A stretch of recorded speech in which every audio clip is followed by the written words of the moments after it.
respected dais and more enthusiastic, more energetic youth.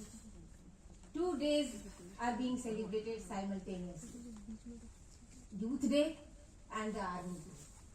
What is my role here? Very, very important. बहुत धन्यवाद colonel Mishra ji को, colonel Mathur जी को, जिन्होंने मुझे अपनी टीम में रखा और ये कहा कि ma'am will finish the match. और मैं आपको बताती हूँ कि winning is confirm, winning confirm है। क्यों? Blind optimism. अभी मैं आपको बताती हूँ। अभी तो हमको टीचर का रोल क्या होता है कि जो स्टूडेंट्स में, फॉरगिव मी, स्टूडेंट्स में अगर कोई कंफ्यूजन है तो उसको दूर करना है ना? तो मैं कैसे क्या कह रही हूँ, जस्ट लिसन टू दिस कि winning is confirmed. Why I am saying this? कोई आप में से, क्योंकि सबने अपने अपने अंदाज से जगाया है ना आपको, मैं अपने अंदाज से जगा रही हूँ। बताओ कैसे विनिंग कंफर्म्ड है? Actually, we have got walkover. There is no other team. We only 4 are there in the relay race. तो विनिंग तो कंफर्म है। अब बात आती है कि जो मंच पर आपको मिल रहा है उसको आपको ले लेना है, और खुदा न खास्ते अगर आपको किसी ने आखिरी वक्ता बना दिया तो विवेकानंद जी को याद रखना है। शिकागो विश्व धर्म सम्मेलन में वो आखिरी वक्ता थे और उन्होंने अमेरिका के भाइयों और बहनों कहा था, तो मैं महाबना के मानस पुत्रों और पुत्रियों क्यों न कहूं।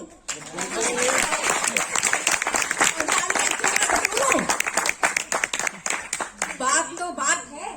और सबने चैट जीपीटी किया, सबने गूगल किया, मैंने भी किया, और मैं सबसे पहले ऑर्गेनाइजर्स को थैंक देना चाहती हूं कि ना मैं यूथ रह गई, ना मैं आर्मी मैन रह गई, फिर भी इन लोगों ने मुझे कंसीडर किया एक पैनलिस्ट बनाने के लिए। इसके लिए आभार तो बनता है। तो आप सबका आभार, जो सुन रहे हैं, जो सुनाने के लिए मुझे बुलाए हैं, उन सब के प्रति आभार। और राधिका के लिए विशेष बात, when I was boarding she called me, her voice is so radiogenic actually, the way she calls, आप रिफ्यूज कर ही नहीं सकते। मेरी एग्जामिनेशन ड्यूटीज ड्यू थी, क्योंकि मैं छुट्टी पे जा रही थी और आने के बाद 1 by 1 बैक टू बैक मुझे ड्यूटीज करनी थी। पर मैंने कहा आई विल बी देयर, कैसे भी करके मैं वहां आऊंगी, मैं बोलूंगी जरूर। तुम इतना अच्छा इनवाइट कर रही हो, इसको मैं कैसे छोड़ सकती हूँ? इसका मतलब है कि इट वॉज एन अपॉर्चुनिटी। आप मत सोचिए कि आपको कितने लोगों के सामने बोलना है, कब बोलना है, लेकिन अगर बोलने को पब्लिक स्पीकिंग में मिले ना, कभी छोड़ना नहीं। और इसी तरह से जीवन की हर अपॉर्चुनिटी के बारे में भी यही सोचना है। कई बार क्या होता है कि अपॉर्चुनिटी आपके पास एक बार आती है और you may not be the first choice. ये मैं अपना अनुभव बता रही हूँ। हो सकता है कहीं से लुढ़कते धुड़कते आपके पास पहुंची, बहुत सारे लोगों ने उसको नकार दिया हो, इसलिए आपके पास आई है, लेकिन आपके पास आई है तो आप उस ईश्वर के इशारे को समझिए और उसको ग्रहण कर लीजिए। ठीक? So let me begin. I am a teacher. I have done lots of homework. So many papers I left over there because of scarcity of time and brought only 2 papers. कि उतने पेपर की अब जरूरत नहीं रह गई है, अंत में बोलना है तो जो कुछ भी बोला जा चुका है वो सब नहीं बोलना है, जो बच गया है वो ही बोलना है। तो relentless optimism, a beacon of leadership and life, ये टॉपिक है, फर्स्ट पार्ट आपका। और ये फर्स्ट पार्ट कहां से लिया गया है? Victor Perton is an Australian parliamentarian who has written one article on this very topic, and he runs a chair. He is a founder of that chair of optimism, and he has written that article, and in the chair what work he does, he asks every person as to what is meant by optimism, what is your view on optimism. तो वो इस तरीके से optimism पर बात करते हैं, chair है, and he is a radical optimist actually. तो जो सर ने कहा कि रिलेंटलेस ऑप्टिमिज्म, ब्लाइंड ऑप्टिमिज्म, मैं दोनों ने अलग अलग टॉपिक को लिया, तीसरे सर ने आकर के कंफ्यूज किया आपको, तो मेरी ड्यूटी है कि उसको क्लियर करना। अगर निगेटिविटी को छोड़ दीजिए, पॉजिटिव वे में चलिए। तो ब्लाइंड ऑप्टिमिज्म को उन्होंने पॉजिटिव बताया, ठीक है। लेकिन ब्लाइंड ऑप्टिमिज्म से चलते चलते आप कभी कभी ऐसे मोड़ पर आते हैं जब आप रिलेंटलेस ऑप्टिमिस्ट हो जाते हैं, क्योंकि अभी तक आपने सब कुछ किया है ना। जैसे मैं पढ़ने में बिल्कुल अच्छी नहीं थी, तो मैं कुछ भी करती थी, खेलती थी, बोलती थी, भाषण देती थी। मेरे फादर कहते थे कि do whatever you can do, है ना। और एक बार मुझे नेशनल खेलने जाना हुआ, क्लास 8th में। सारी वो लड़कियां वॉलीबॉल की नेशनल चैंपियनशिप में जब उनको अपॉर्चुनिटी मिली, इट वाज 1988, तो उस समय terrorism was on its peak. Sangrur में it was to be held, तो संगरूर में वो नेशनल चैंपियनशिप होनी थी, टेररिज्म था। सारी लड़कियों के पेरेंट्स ने जो बहुत पैम्पर्ड चिल्ड्रन थे, है ना, हम लोग तो गाहे बेगाहे वाले थे, तो हमारे पास जब मौका आया, हम दौड़ करके, मैंने स्कूल से दौड़ते हुए घर आए कि पंजाब जाना है, पापा जाने देंगे क्या? तो बोले कि जाओ। तो हमने कहा लोग नहीं जा रहे हैं। तो बोले कि क्यों? हमने कहा कि वहां आतंकवाद है ना, गोली चल जाएगी। तो कहेंगे गोली चल जाएगी तो लेट जाना।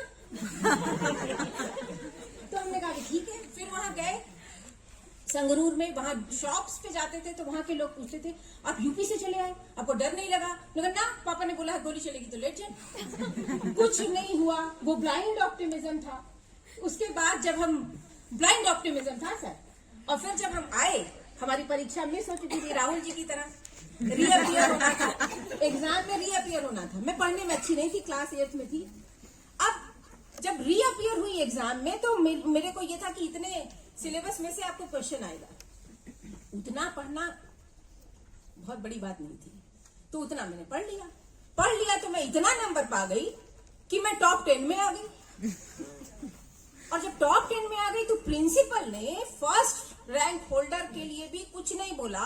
लेकिन जब मैं 5th थी और मुझे कहा कि ये विभा उपाध्याय, मैंने अभी त्रिपाठी हो गई हूँ, विभा उपाध्याय जो कि अभी नेशनल खेल के आई है, ये मतलब कमाल की बात है भाई, ये नेशनल प्लेयर हो गई और इतना अच्छा इसने पढ़ाई किया कि इसने जो है 5th पोजीशन हासिल कर ली। तो वही राहुल जी की तरह कि पढ़ने से इतना सम्मान मिलता है यार, तो पढ़ना इतनी बुरी चीज भी नहीं है, पढ़ लेते हैं। अभी तक तो सब कर रहे थे, इधर उधर हाथ पांव मार रहे थे, फिर वो ब्रेक थ्रू इवेंट, वो टर्निंग पॉइंट जिसने कि आपको पढ़ने की ओर प्रेरित कर दिया। सारी चीजें चलती रही, खेल भी, डिबेट भी, एनएसएस भी, पढ़ाई भी, क्योंकि लगता था कि हम लोगों को पढ़ाया जाता था कि ही इज अ बहुमुखी प्रतिभा के धनी समथिंग। तो वो बड़ा इंस्पायरिंग होता था कि बहुमुखी प्रतिभा के धनी। तो फिर मैं सब करती रही, बहुत सी चीजें, कई बार जैसे होता है ना सेटबैक, फेल्योर, तो आप कॉम्पीट कर रहे हैं, मेडल आपको मिलने वाला है, गोल्ड मेडल आप ही के लिए है, सब कुछ तय हो चुका है कि बस इस बार तो परीक्षा में गोल्ड मेडल। कुछ हो गया, गोल्ड मेडल नहीं मिला। फिर लगा कि अरे ये तो खत्म हो गई कहानी, अब क्या होगा? मैं तो गोल्ड मेडलिस्ट होने वाली थी, नहीं मिल रहा है। फिर कोई बात नहीं, नेशनल डिबेट आ गया तब तक, चलो डिबेट करने चलते हैं। मैंने तुरंत आपको दूसरा चैनल मिल गया। और फिर एक दिन आया कि president of India doctor Shankar Dayal Sharma gold medal के लिए फॉर्म भरा जा रहा है। उसमें केवल एकेडमिक्स नहीं देखा जाएगा, उसमें आपका एनएसएस भी देखा जाएगा, उसमें आपका स्पोर्ट्स भी देखा जाएगा, उसमें आपका नेशनल स्पिरिट जो आप देख रहे हैं, जितना भी आपने overall. Believe me, IIT was not separated at that time, it was year 1998। From 1988 to 1998 I was chosen as the best student from your fraternity as just as best student to receive the Shankar Dayal Sharma gold medal. उसके बाद चलती रही चीजें, LLB कर रहे थे, जज बनने का जुनून था, जिसको कहते हैं कि क्लास थर्ड में ही मेरे हाई कोर्ट जज से भेंट हुई थी और उनसे मैंने पूछा कि जज क्या करता है, तो वो कहे कि जज गरीबों को न्याय दिलाता है, ये करता है, वो करता है। तो मैंने कहा कि बस मुझे जज होना। और उसके बाद सारी पढ़ाई, सारे उसमें मतलब मैं जज का ही वो करती रही। और एलएलबी जब मैंने किया, उस समय ही एक डिसीजन आ गया कि 3 साल का राइडर, मतलब आपको 3 साल एज एन एडवोकेट प्रैक्टिस करनी पड़ेगी, then you will have that qualification to appear in the exam. बड़ा टफ था उस समय, अभी आपकी जैसी पोजीशन नहीं थी, उतनी पढ़ाई एलएलबी तक की करने में भी लोगों के नाक में खुजली होने लगती थी, दिक्कत होती थी। तो फिर ये हुआ कि अब क्या करें, अब तो जॉब लेसनेस की स्थिति आ जाएगी।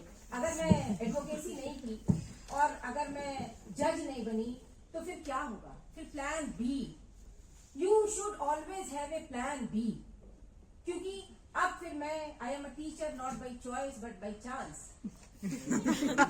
तो मुझे लगा कि अब मुझे ये करना पड़ेगा, टीचर बनी मैं। और फर्स्ट अटेम्प्ट में, जिसको कहते हैं ना कि you have to leave no stone unturned, NET का एग्जाम देना था, उसको भी हम लोगों ने अपियरिंग वाले में ही दे दिया कि अभी एलएलएम फर्स्ट ईयर कर रहे हैं, सेकेंड ईयर होते होते पहले ही दे दो भाई, क्योंकि first attempt will be the last attempt. कोई ये नहीं कहेगा कि आपने दिया था और आपका नहीं हुआ। अगर आपने फर्स्ट अटेम्प्ट में क्लियर किया, जिसको अभी सर लोगों ने कहा कि फर्स्ट अटेम्प्ट में किल कर रहा है, तो उस समय ये था कि 9-9 साल से लोग नेट दे रहे थे हमारे सीनियर्स, और हमको ये था कि अगर मैं नहीं निकाली तो फिर लोग कहेंगे कि अपॉर्चुनिटी तो मिली थी ना, यू मिस्ड इट। तो डोंट क्लेम और डोंट ब्लेम। अब मत आप कहिएगा कि आपको अवसर नहीं, तो आप बिलीव नहीं करेंगे, हम लोगों ने क्लियर कर लिया फर्स्ट अटेम्प्ट। फिर उसके बाद यहाँ 13 जून को हमारा एलएलएम का रिजल्ट निकला, 13 जून। 26 June was the last day to fill up the form of BHU lectureship, और 13 दिन के अंतर पर हमारा रिजल्ट डिक्लेयर हुआ था। VC Simhadri was the vice chancellor who was having an orientation कि localise do politics here. Advisers might be knowing कि localise do politics here, so I will not appoint any localite. उनका एक firm decision था, और उन्होंने मुझसे पूछा कि Vibha Upadhyay, still I was Upadhyay, तो Vibha Upadhyay you are from Varanasi? मैंने कहा यस। तो उन्होंने कहा यू आर फ्रॉम वाराणसी? मैंने कहा yes sir, I was feeling proud. तो वो कहे कि oh you can be a good advocate. Means it was a complete rejection over there, he has rejected me. लेकिन वही है, जैसे विवेकानंद जी के पास कभी कभी शून्य हो जाता था, तो अचानक से कोई आ जाता था, सड़क के किनारे बैठ जाते थे और उनको लगता था कि अब कुछ नहीं हो सकता। शिकागो धर्म सम्मेलन में ही कपड़े गंदे हो चुके थे, क्या करूं, कहां जाऊं, बैठे हुए हैं। हेल आती हैं अपने महल से, उनको ले जाती हैं, वहीं अपने रखती हैं। वैसे ही प्रेसिडेंट नॉमिनी ने उसी समय कह दिया कि no no no, she can be a good teacher. तो मतलब आप सोचिए कि ऐसे ही हो गया, God helps those who help themselves. ये बात आपको समझनी पड़ेगी। तो जो विवेकानंद जी ने कहा कि आप आस्थावान हैं, ईश्वर में आस्था रखते हैं या नहीं रखते हैं, इस बात से मुझे कोई फर्क नहीं पड़ता। आप अपने आप में आस्था रखते हैं या नहीं, यह प्रश्न महत्वपूर्ण है। और अगर आप अपने आप में आस्था रखते हैं तो आप आस्तिक हैं, और अगर आप अपने आप में आस्था नहीं रखते हैं तो आप नास्तिक हैं। तो विवेकानंद जी का नाम विवेकानंद भी नहीं था, नरेन था। और उनको बाद में जब शिकागो जाना हुआ तो उनको विवेकानंद नाम दिया गया। मैं आप लोगों से क्या कहना चाहती हूँ कि जो विवेक से विवेक में विवेक का आनंद ले, वो विवेकानंद है। तो मैं विवेकानंद हूँ, आप विवेकानंद हैं, ये मौज विवेकानंद। और जो रह गए, जो इस सभागार में नहीं आए, वो in the making of Vivekananda. ठीक, तो इस तरीके से हम लोगों को अपनी बातों को समझना है, रखना है। अब बात आती है, जो शब्द दिए गए थे, यहाँ पर कुछ क्वेश्चन आए प्रिपेयर किया गया था कि you have to centre over these issues कि what is leadership, what do you mean by resilience. तो कैसे कैसे आप इसको कहते हैं। तो सेल्फ अवेयरनेस मीन्स व्हाट। तो सेल्फ अवेयरनेस मतलब आपको अपने बारे में जानना है। तो इसको अपने अंदाज में, क्योंकि मैं क्लास में भी पढ़ाती हूँ तो सोचती हूँ कि बच्चों को कुछ याद हो जाए। तो सेल्फ अवेयरनेस को ऐसे पढ़िए, सा से सी। कैसा कि सा पहला सेल्फ अवेयरनेस, तो इसमें आपको अपनी फिजिकल कैपेसिटी, अपनी कॉग्निटिव फैकल्टी, अपनी इमोशनल कैपेसिटी, इसके बारे में पता होना चाहिए। सी क्या है? सेल्फ इंट्रोस्पेक्शन, ये बहुत जरूरी है। आपको समय समय पर अपने को इंट्रोस्पेक्ट करना ही होगा और अपना मूल्यांकन करना ही होगा। कहीं ऐसा तो नहीं कि जहां आप हैं वहां आपकी जरूरत नहीं, जहां आप नहीं हैं वहीं आपकी दरकार है। सेल्फ इंट्रोस्पेक्शन से ये चीजें बहुत क्लियर होंगी। और सेल्फ एस्टीम जो लगातार आपको मोटिवेट करता है, एनकरेज करता है, रिवॉर्ड देता है। जैसे सर लोग, पोजीशन ही अलग है भाई, कहां से आए हुए हैं, किस किस जगह पे फतह करके आए हुए हैं। हाँ, मैं क्या एक अदनी सी टीचर, लेकिन मुझे बराबर का सम्मान दिया। आई वॉज एकदम एनर्जेटिक कि मैं अंत में भी क्या, मैं बोलूंगी, अच्छा बोलूंगी, कोशिश करूंगी। तो ये होता है सेल्फ एस्टीम, है ना। तो ये सा से सी से आपको याद रहेगा। रिजिलियंस क्या है? Resilience means confronting with some setbacks. तो जब आपके सामने सेटबैक लगता है, वो किसी भी प्रकार का हो सकता है, परीक्षा में फेल हो जाने से लेकर के किसी लव्ड वन की डेथ से, किसी बीमारी से, जो अभी कोविड बीता, कुछ भी का सेटबैक।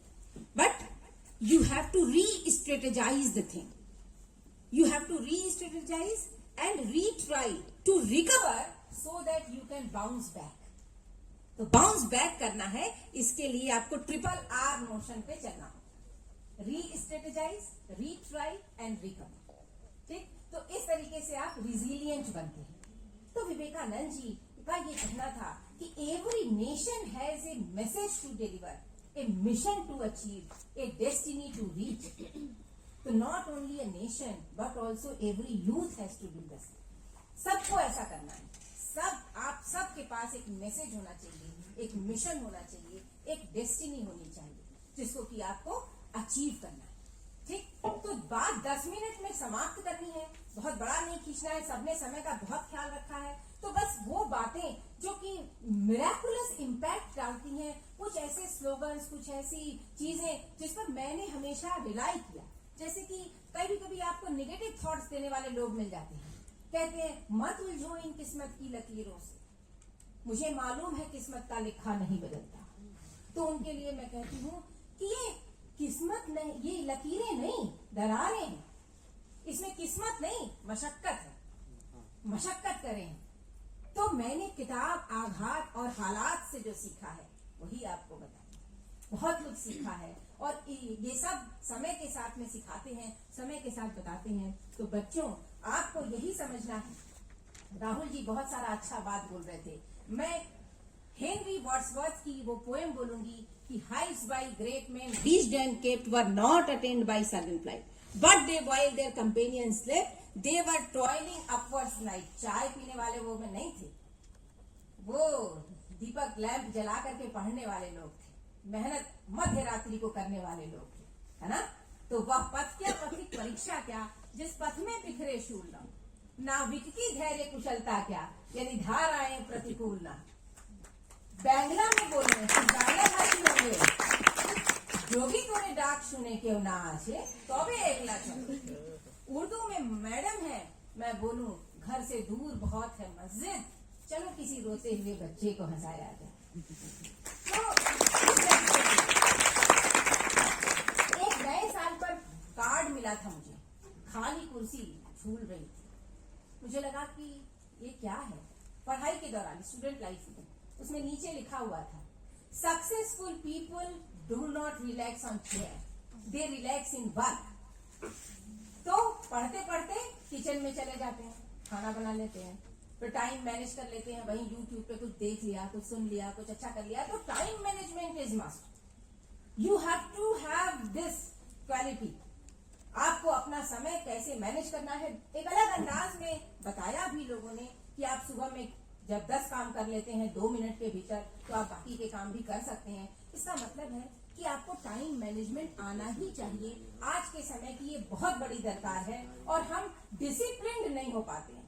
ठीक। और दूसरी चीज की relentless optimism, a beacon of leadership and life is a borrowed topic from Victor Burton, है ना, Australian parliamentarian. Forget about him यार, विवेकानंद है। तो वो क्या, लिमिटलेस पोटेंशियल की बात करते थे कि यूथ में लिमिटलेस पोटेंशियल होता है। इनफाइनाइट यूथ, आप अनंत हैं। तो हे infinite youth, realise your talent, है ना। 3 things are required to reach on the top: talent, ambition, initiative. Talent होना चाहिए, एम्बिशन होना चाहिए, इनिशिएटिव लेना चाहिए, है ना। तो इसलिए गूगल डूडल की एक बात कि never be limited by the other people's limited imagination. और आखिर में विवेकानंद पूजनीय है, विवेकानंद वंदनीय है, क्योंकि उन्होंने तराशे जाने का दर्द सहा है। तो बच्चों, सहते रहो तराशे जाने का दर्द। Life is not a bed of roses actually. Thank you.